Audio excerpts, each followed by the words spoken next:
Hey everybody, welcome to day 25 of Crocktober. Today I'm showing you how to make our pasta sauce using some olive oil, San Marzano style tomatoes, tomato paste, salt, and a carrot, and don't forget the garlic. So what you're going to do is prepare about 6 cloves of garlic. Go ahead and take off the wrapper, and you can dice them or just use a garlic press. Then set your crock pot to low and add some olive oil down at the bottom first. Go ahead and add your diced garlic. See how cool it is with this machine? Look. Pow, very cool. It is a pain to clean though, and it's just another gadget, so it's up to you. But once your 6 cloves of garlic are in the crock pot, you're going to add your tomatoes. Now you can use fresh tomatoes, San Marzano tomatoes from Italy. We're using canned San Marzano style tomatoes, and it tastes fine. It tastes wonderful. You're going to want to rinse that out with a little bit of water and add that to the sauce as well.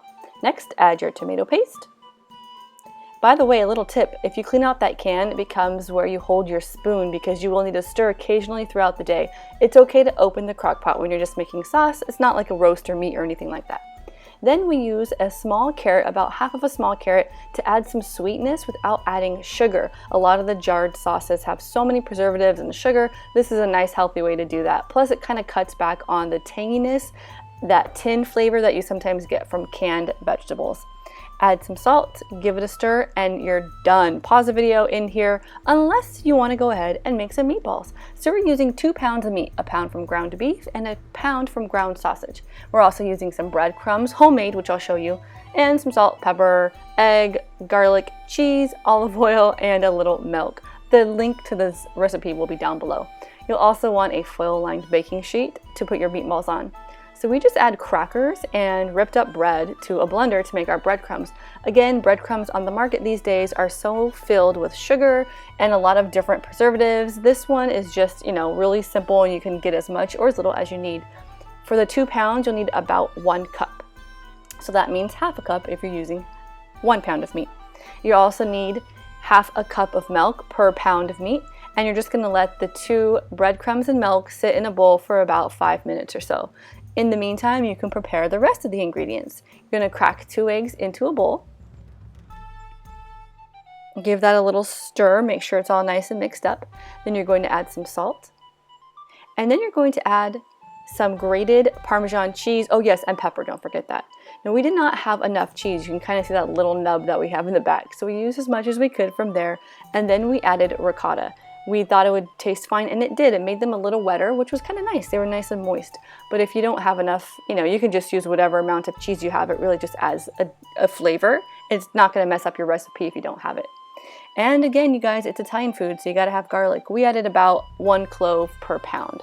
So we went ahead and used a sausage for our ground pork. You can go ahead and get ground pork, but this is sort of the shortcut, kind of semi-homemade way to do this. So we cut each one open, took them out of the casing, and we added that, put that into a bowl, and then we added the beef to it. You go ahead and add your ingredients, your wet, and your breadcrumb mixture, and stir that all together.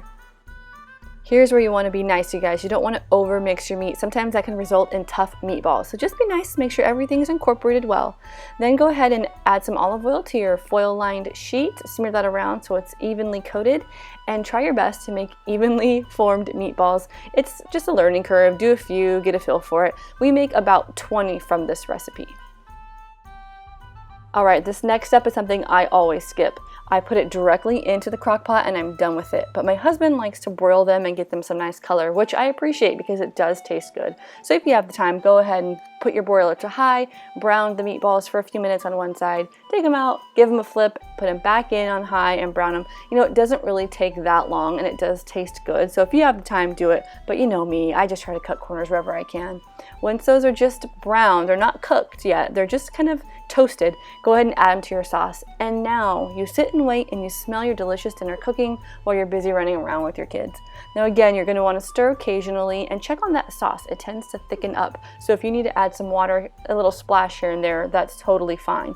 In fact, right before we serve this, we usually take about a ladle or 2 full of the pasta water and pour that directly into the sauce to kind of loosen it up again.